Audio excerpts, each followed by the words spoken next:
हाँ जी। नमस्कार। स्वागत, अभिनंदन आप सभी का। आशा उम्मीद आप सब मस्त हैं। चलिए, जैसा आपको विदित है कि हम पढ़ रहे हैं राजस्थान कला और संस्कृति, जिसके अंदर हमारा जो चैप्टर चल रहा है वो है मेले और त्योहार। मेले और त्योहार के अंदर कल के सेशन में हमने चैत्र माह के प्रमुख त्योहार पढ़े। सबसे पहले चैत्र माह के कृष्ण पक्ष के पढ़े, फिर शुक्ल पक्ष के पढ़े, और उसके बाद में फिर हम अगले मंथ की ओर बढ़ गए थे, वैशाख माह। वैशाख माह के कृष्ण पक्ष के अंदर अभी तक हमने चर्चा की, और उसके अंदर प्रमुख रूप से वैशाख कृष्ण जो तृतीया है, जिसे धींगा बेतमार घनघोर नामक त्योहार मनाया जाता है, ये हमने लिख लिया था। ठीक है, तो जहां तक आपने लिखा है उसके जस्ट आगे आपको लिखना है वैशाख माह का कृष्ण पक्ष हो गया था, वो एक ही त्योहार आता है। अब हम जो चर्चा करेंगे वो है आपके जस्ट आगे लिखिएगा, वैशाख माह का शुक्ल पक्ष।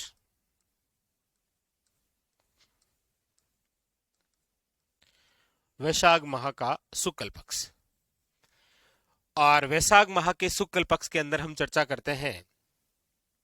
तो वैशाख माह के शुक्ल पक्ष में जो पहला त्योहार आता है वो है आपके कौन सा, वो देखिए।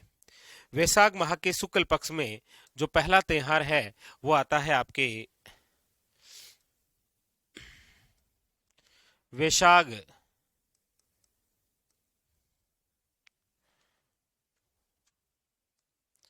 वैशाख शुक्ल तृतीया। देखिए, वैशाख शुक्ल तृतीया की हम बात करते हैं तो याद रखिएगा, वैशाख शुक्ल तृतीया को क्या आती है, तो आप कहेंगे सर अक्षय तृतीया। ये क्वेश्चन पटवार के अंदर पूछा गया था 2015 में कि अक्षय तृतीया कब आती है। याद रखिएगा, वैशाख शुक्ल तृतीया ही क्या कहलाती है, अक्षय तृतीया। और इसी दिन त्योहार मनाते हैं हम, कौन सा, आखा तीज।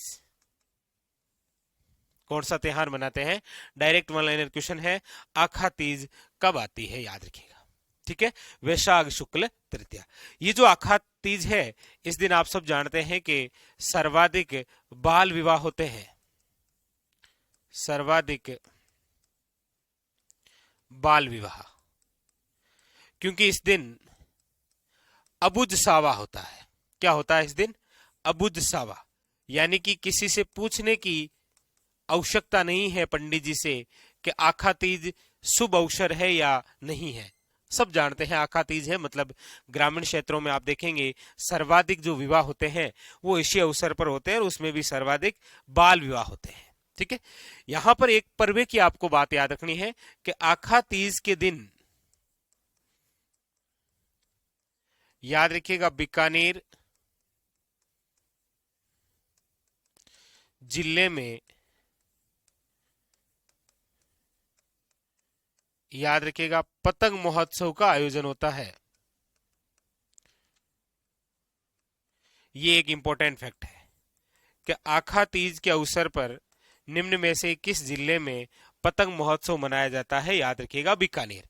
आप कहेंगे सर ऐसा क्यों, ऐसा इसीलिए क्योंकि आखा तीज के अवसर पर, आखा तीज के दिन बीकानेर,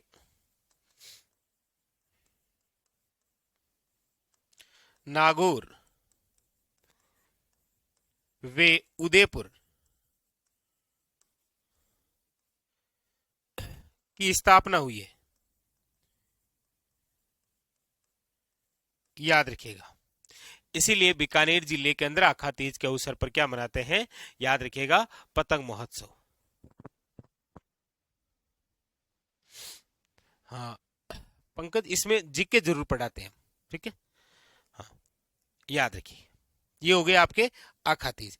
अब देखिएगा, इसी दिन यानी कि वैशाख शुक्ल तृतीया के दिन आखा तीज तो आती आती है, साथ में आपको याद रखना है कि इसी दिन परशुराम जयंती भी मनाई जाती है।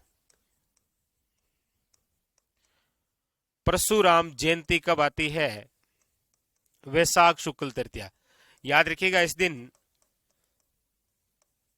7 प्रकार के अन्नों की पूजा की जाती है।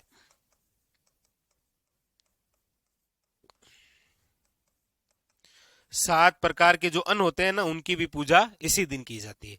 इसीलिए एक बार आरएसएस बोर्ड ने ये क्वेश्चन पूछा था कि निम्न में से वह तिथि जिस दिन ग्रामीण क्षेत्रों में सर्वाधिक विवाह होते हैं, 7 प्रकार के अन्न की पूजा के साथ परशुराम जयंती मनाई जाती है, निम्न में से है। तो याद रखिएगा वैशाख शुक्ल तृतीया। उतारिए, ये कंप्लीट हो गया आपके सामने वैशाख शुक्ल तृतीया की बात। उतारिएगा, कंप्लीट, ये उतार लीजिए।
अब देखिए, अब जो हम चर्चा करते हैं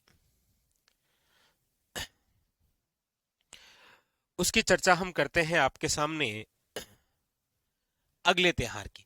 अब देखिए, वैशाख माह के शुक्ल पक्ष में एक तो तृतीया को त्योहार है, एक याद रखिएगा डायरेक्ट जो त्योहार आएगा वो है वैशाख पूर्णिमा। उससे पहले चाहे आपके चौथ हो, पांचम हो, छठ हो, कोई त्योहार नहीं है, डायरेक्ट क्या है, हाँ वो हम पढ़ेंगे भाद्रपद माह में, कार्तिक माह में। ठीक है, आगे नेक्स्ट देखिए, अगला आप लिखिएगा वैशाख पूर्णिमा। वैशाख पूर्णिमा, वैशाख पूर्णिमा को आती है, याद रखिएगा, बुध पूर्णिमा। वैशाख पूर्णिमा को क्या आती है, याद रखिएगा, बुध पूर्णिमा। क्यों? क्योंकि आप सब जानते हैं कि बौद्ध धर्म के जो फाउंडर है गौतम बुद्ध, गौतम बुद्ध का जन्म हुआ था वैशाख पूर्णिमा को, उनको महाज्ञान की प्राप्ति हुई थी वैशाख पूर्णिमा को, और उनकी मृत्यु भी कब हुई थी, वैशाख पूर्णिमा को। इसीलिए वैशाख पूर्णिमा को ही आप मनाते हैं, याद रखिएगा, बुद्ध पूर्णिमा। और गौतम बुद्ध को महाज्ञान की प्राप्ति जिस वृक्ष के नीचे हुई थी वो है पिंपल, इसीलिए वैशाख पूर्णिमा को ही कहा जाता है पिंपल पूर्णिमा, पिंपल पुण्य, ऐसा बोलते हैं ना ग्रामीण क्षेत्रों में वो। और इंपॉर्टेंट बात क्या है कि वैशाख पूर्णिमा के दिन आयोजित मेले कौन कौन से हैं, तो देखिए वैशाख पूर्णिमा के दिन आयोजित जो मेले हैं वो कौन कौन से हैं, तो इसके अंदर लिखिएगा नंबर फर्स्ट। अब देखिए बात हो रही है वैशाख पूर्णिमा यानी कि बुद्ध पूर्णिमा, तो आपको पता ही है बहुत सारे मेलों का आयोजन होने वाला है यहाँ। ठीक है, देखिए कौन कौन से, एक तो लिखिएगा सबसे इंपॉर्टेंट बाण गंगा मेला, बाण गंगा मेला कहां पर, तो लिखिएगा कोटपुतली बहरोड, इस दिन भरता है। दूसरा देवयानी तीर्थ मेला, देवयानी तीर्थ जिसे कहा जाता है तीर्थों की नानी,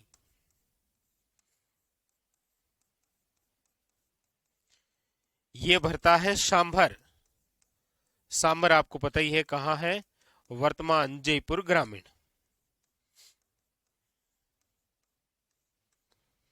इसी दिन याद रखिएगा मेला भरता है मातृकुंडिया।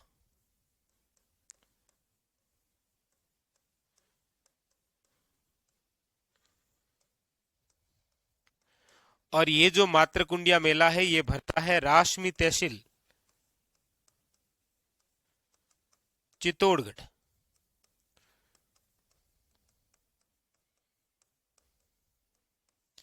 इसी दिन मेला भरता है, याद रखिएगा, गोमतेश्वर मेला। कहां पर? याद रखिएगा अरनोद, प्रतापगढ़। इसी दिन मेला भरता है गोमती सागर।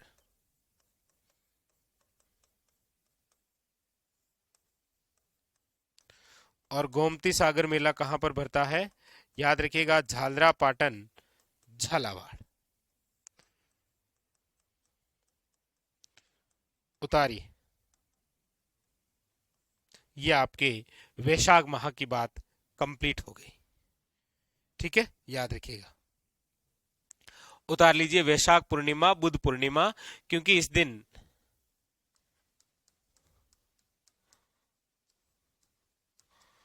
गौतम बुद्ध का जन्म, ज्ञान की प्राप्ति, वे मृत्यु हुई। इसीलिए वैशाख पूर्णिमा को क्या कहा जाता है? याद रखिएगा बुद्ध पूर्णिमा। उतारिए।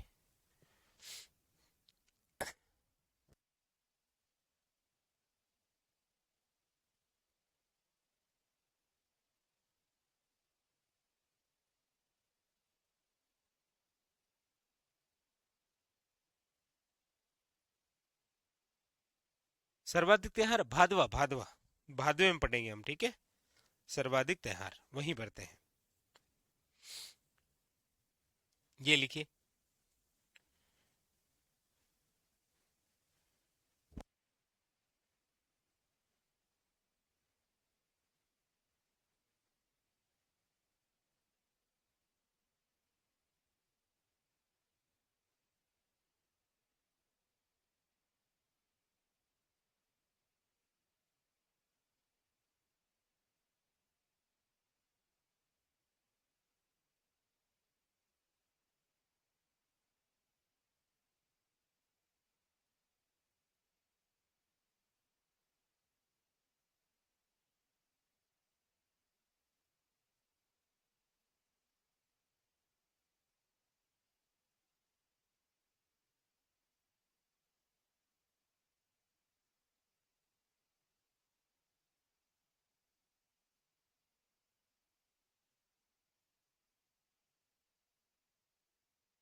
चलिए एक बार वापस सुन लीजिए। ये तो आपके कंप्लीट हो ही गया था। कौन सा? वैशाख माह कंप्लीट हो गया। वैशाख माह के बाद में आता है अगला ज्येष्ठ माह। ज्येष्ठ माह के कृष्ण पक्ष की हम बात कर रहे हैं, और ज्येष्ठ माह के कृष्ण पक्ष में केवल अमावस्या को त्योहार आता है, क्योंकि ज्येष्ठ अमावस्या क्या कहलाती है? वट अमावस्या। इस दिन आपके वटवृक्ष की पूजा होती है। और ज्येष्ठ अमावस्या के दिन हमारे राजस्थान में दो मेले भरते हैं। एक सीताबाड़ी का मेला जो केलवाड़ा 12 में भरता है, इस मेले को सहरिया जनजाति का कुंभ कहा जाता है। और दूसरा भरता है आपके सीता माता का मेला प्रतापगढ़। तो यानी कि ज्येष्ठ माह के कृष्ण पक्ष की यदि हम बात करते हैं तो केवल अमावस्या की बात है, ज्येष्ठ अमावस्या। और ज्येष्ठ अमावस्या जो है, याद रखिएगा, वट अमावस्या कहलाती है। वटवृक्ष यानी कि जो बरगद होता है ना, उसके समान पेड़ है, उसकी पूजा होती है, और दो मेले हैं, उतारिए। ये आपके ज्येष्ठ माह की बात कंप्लीट। अब जो हम चर्चा करेंगे वो है आपके ज्येष्ठ माह के शुक्ल पक्ष की। ये उतारिए आप एक बार।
चलिए आगे बढ़े। तो ज्येष्ठ माह का कृष्ण पक्ष हो गया। अब देखिए, अब इस ज्येष्ठ माह के शुक्ल पक्ष की हम बात करते हैं। ज्येष्ठ माह का शुक्ल पक्ष, हाँ लिखने का तरीका, अच्छा चलो एक और, चलो इस बार ऐसे लिख लो। ज्येष्ठ माह के शुक्ल पक्ष की हम बात करते हैं ना, तो इस ज्येष्ठ माह के शुक्ल पक्ष में टोटल ही आपके 3 त्योहार हैं। कितने त्योहार हैं टोटल? 3 त्योहार। कौन कौन से? देखो, एक तो है आपके ज्येष्ठ शुक्ल तृतीया, एक है आपके ज्येष्ठ शुक्ल दशमी, और एक है आपके, अभी एक बताने की आवश्यकता ही नहीं है आपको मेरे हिसाब से, क्योंकि ज्येष्ठ 11। ठीक है, देखो क्या क्या बात है। बात करते हैं ज्येष्ठ माह के शुक्ल पक्ष की, तो पहला त्योहार आता है आपके ज्येष्ठ शुक्ल तृतीया। आज वर्तमान के अंदर वो एक त्योहार के रूप में ही आयोजित होता है। बाकी आप सब जानते हैं कि ज्येष्ठ माह के शुक्ल पक्ष के तृतीया को महाराणा प्रताप का जन्म हुआ था। तो महाराणा प्रताप की जयंती मनाते हैं आप।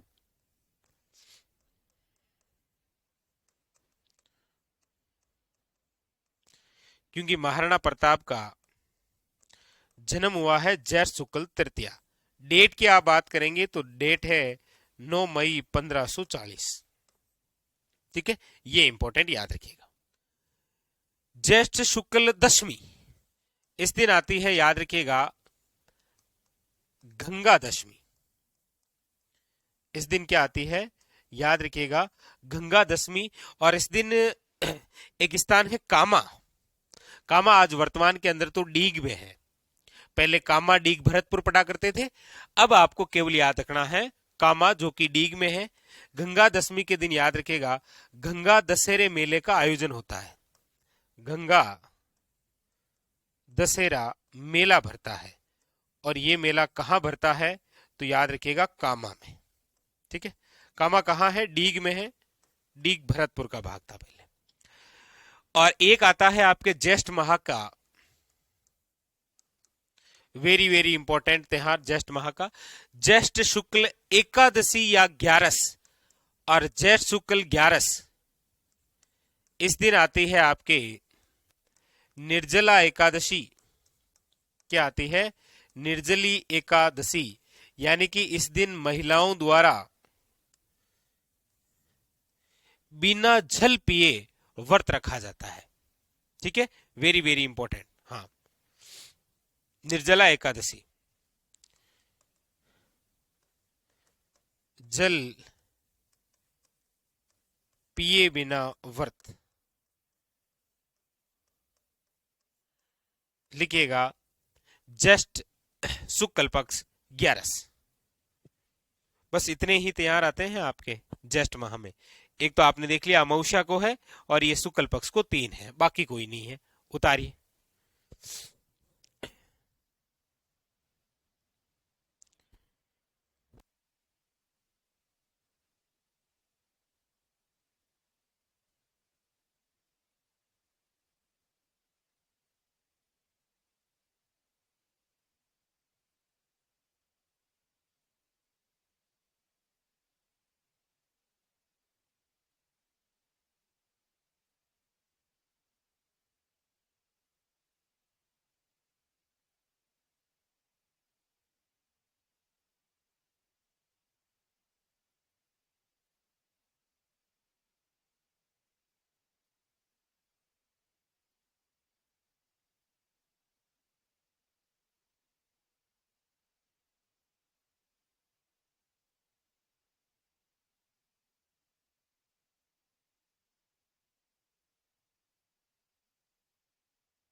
चलिए लिख लिया।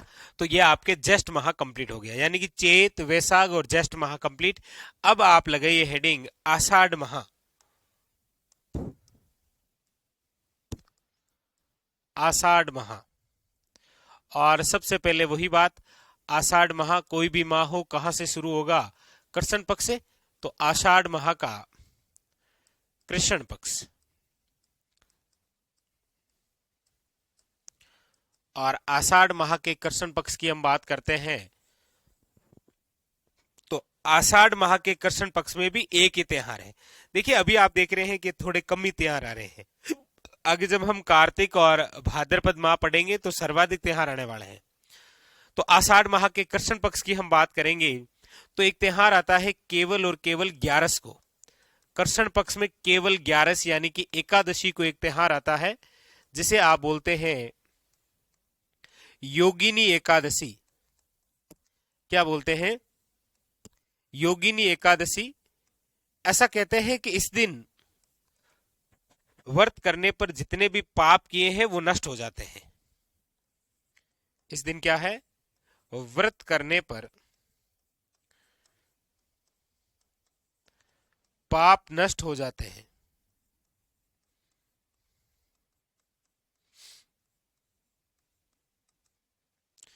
बस वो इतनी सी बात आपको याद रखनी है। उतार लीजिए, आषाढ़ माह के कृष्ण पक्ष में यही है, इसे बोलते हैं योगिनी एकादशी। इस दिन व्रत करने पर पाप क्या हो जाते हैं? नष्ट हो जाते हैं। ये लिखिए कृष्ण पक्ष, फिर हम चर्चा करेंगे शुक्ल पक्ष की।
चलिए लिख लिया।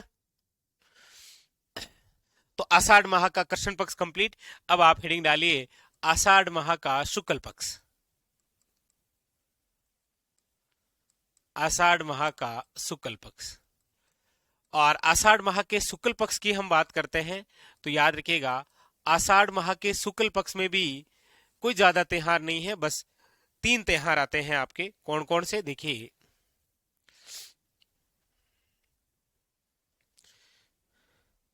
एक तो है आपके आषाढ़ माह के शुक्ल पक्ष में नवमी। एक आषाढ़ माह के शुक्ल पक्ष में आती है आपके 11, बहुत ही इंपॉर्टेंट 11 यानी कि एकादशी। देखिए ज्यादातर त्योहार जो सबसे इंपॉर्टेंट है ना, वो एक तो तीज के हैं, एक 11 के हैं, एक अमावस और एक पूर्णिमा। ठीक है। और एक आषाढ़ माह के आपके क्या आ जाएगी? पूर्णिमा। ये 3 त्योहार आते हैं आपके आषाढ़ माह के शुक्ल पक्ष में। देखिए आषाढ़ माह के शुक्ल पक्ष नवमी को क्या आता है, इस दिन आती है भड़लिया नवमी।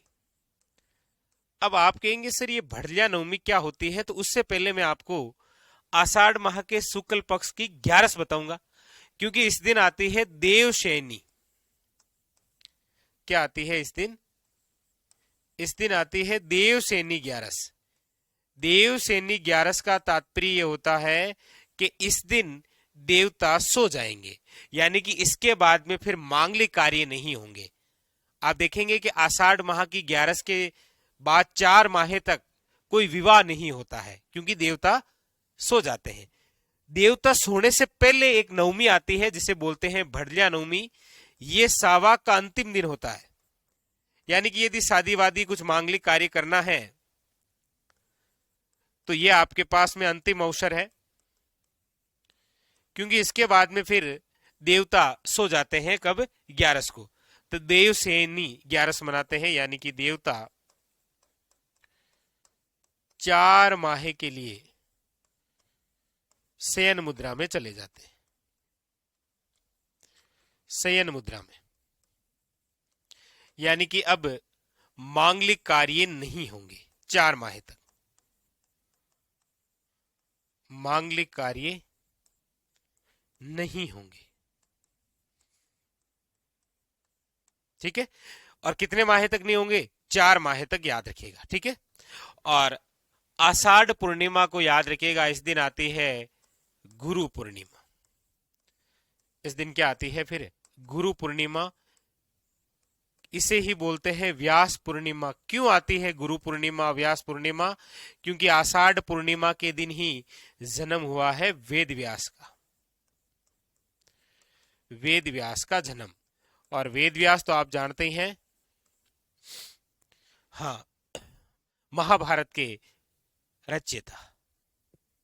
उतारिए आषाढ़ माह के शुक्ल पक्ष के त्योहार।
आगे चले, कंप्लीट।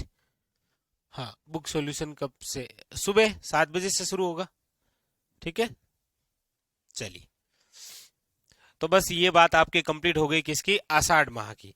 आषाढ़ माह का कृष्ण पक्ष हो गया, आषाढ़ माह का शुक्ल पक्ष हो गया। अब देखिए, चैत वैशाख जेठ आषाढ़, उसके बाद में क्या आएगा अगला माह? श्रावण। हेडिंग लगाइए, श्रावण माह का कृष्ण पक्ष।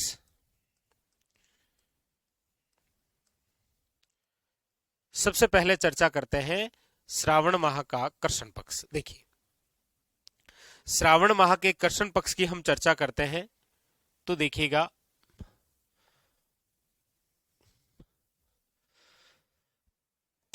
श्रावण माह के कृष्ण पक्ष के अंदर टोटल आपको त्योहार जो देखने को मिलेंगे वो टोटल 4 है। कौन कौन सा? देखिए,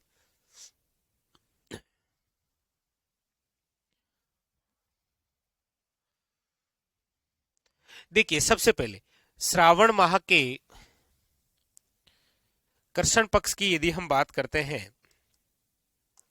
तो आपके सामने जो पहला त्योहार है वो है श्रावण माह के कृष्ण पक्ष के पंचमी। श्रावण माह के कृष्ण पक्ष में पंचमी को जो त्योहार आता है वो है आपके नाग पंचमी। क्या आती है? नाग पंचमी। इस दिन काले नाग की पूजा होती है।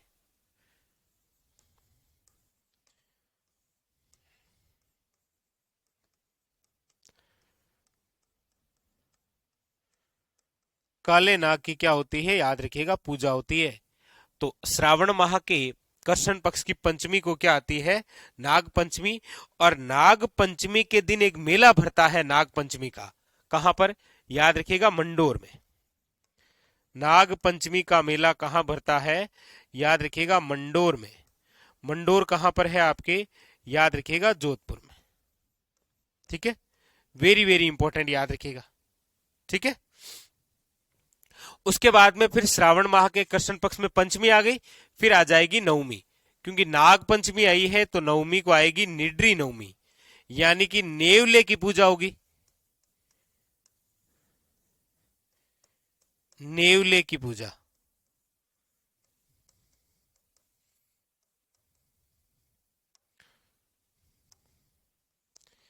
नेवले की क्या होगी? याद रखिएगा, पूजा। फिर इसके बाद में श्रावण माह के कृष्ण पक्ष में आ जाएगी ग्यारस। ग्यारस, ग्यारस या बोलते हैं एकादशी। इस दिन आएगी आपके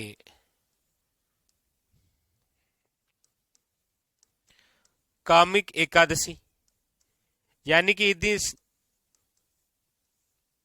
भगवान विष्णु की पूजा होगी। भगवान विष्णु की पूजा की जाती है। और फिर है आपके श्रावण अमावस्या। और आप सब जानते हैं कि श्रावण की अमावस्या क्या कहलाती है? याद रखिएगा, हरियाली अमावस्या। Very very important. ठीक है,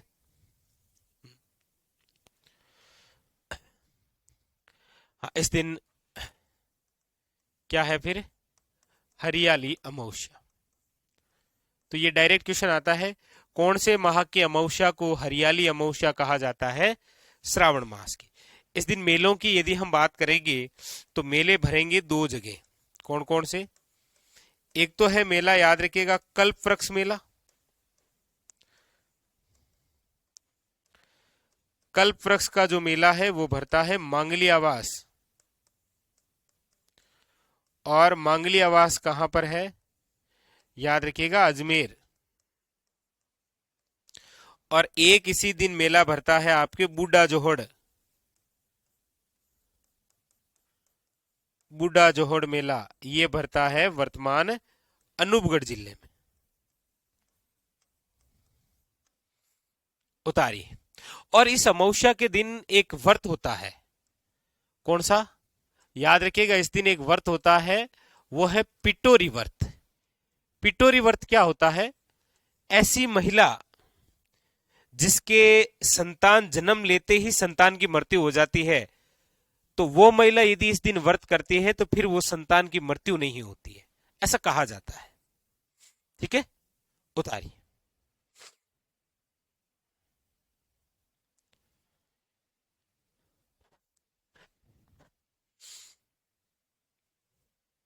ये उतारिए आप श्रावण माह का कृष्ण पक्ष, फिर हम चर्चा करेंगे श्रावण मास के शुक्ल पक्ष की।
चलिए आगे बढ़े।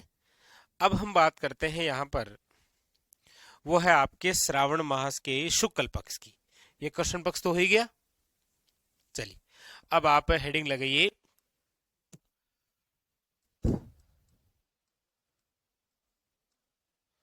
श्रावण मास का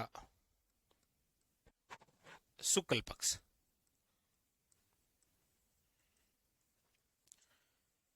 श्रावण मास के शुक्ल पक्ष की हम बात करते हैं तो वैसे तो प्रमुख रूप से इसमें दो त्योहार आते हैं, लेकिन एक तिथि को मेला भी भरता है, इसलिए हमें तीन तिथि यहां पर याद रखनी है। एक तो श्रावण शुक्ल तृतीया,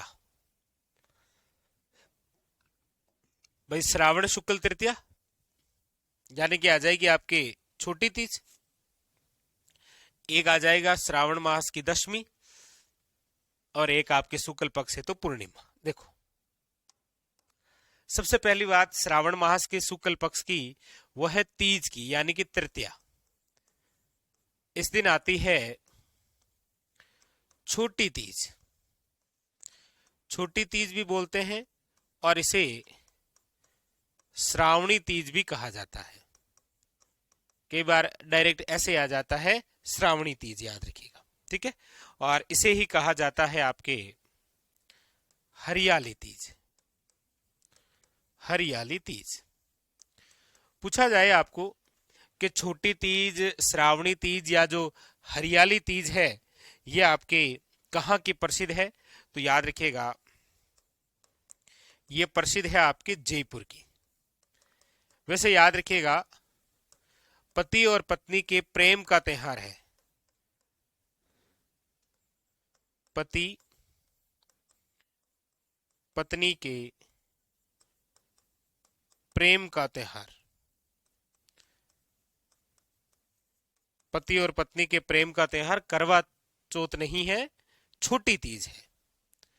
ठीक है। फिर आ जाती है आपके श्रावण मास के शुक्ल पक्ष में दशमी। इस दिन याद रखिएगा एक मेला भरता है, वो है चंद्र प्रभु जैन मेला। और चंद्र प्रभु जो जैन मेला है ये भरता है खेरतल तिजारा में। वैसे तिजारा में भरता है लेकिन जिला है खेरतल तिजारा, याद रखिएगा। ये इंपॉर्टेंट है, डायरेक्ट वन लाइनर भी पूछा जा सकता है। ठीक है, याद रखिएगा। और श्रावण मास की पूर्णिमा जो है वो तो आपको पता ही है। इस दिन क्या है? श्रावण मास की पूर्णिमा को मनाया जाता है रक्षाबंधन, भाई बहन के प्रेम का त्योहार। इस दिन एक बहन भाई की कलाई पर राखी बांधती है और भाई उसको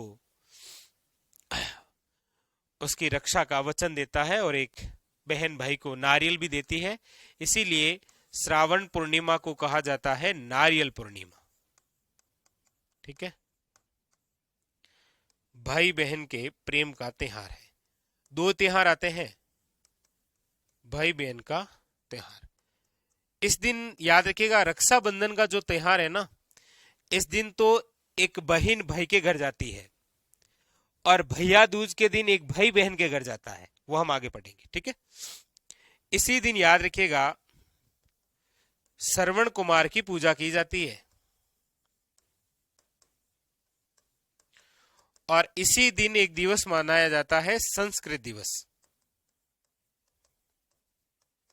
संस्कृत दिवस मनाया जाता है, याद रखिएगा। ठीक है, ये इंपॉर्टेंट बात है।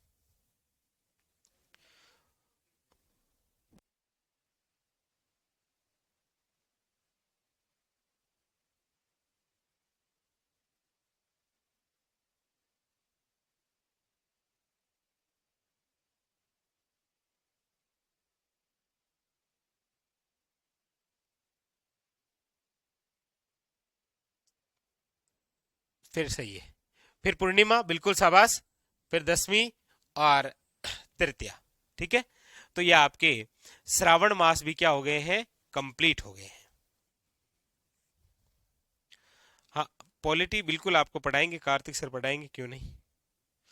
चलिए, तो ये आपके कंप्लीट हो गए हैं सावन, यानी कि चैत, वैशाख, जेठ, आषाढ़ और सावन, 5 महीनों के त्योहार हमने पढ़ लिए हैं। इसको उतारिएगा, बाकी के जो त्योहार हैं वो पढ़ेंगे हम अगले सेशन में। इनको आप उतारिएगा, ये उतारिए।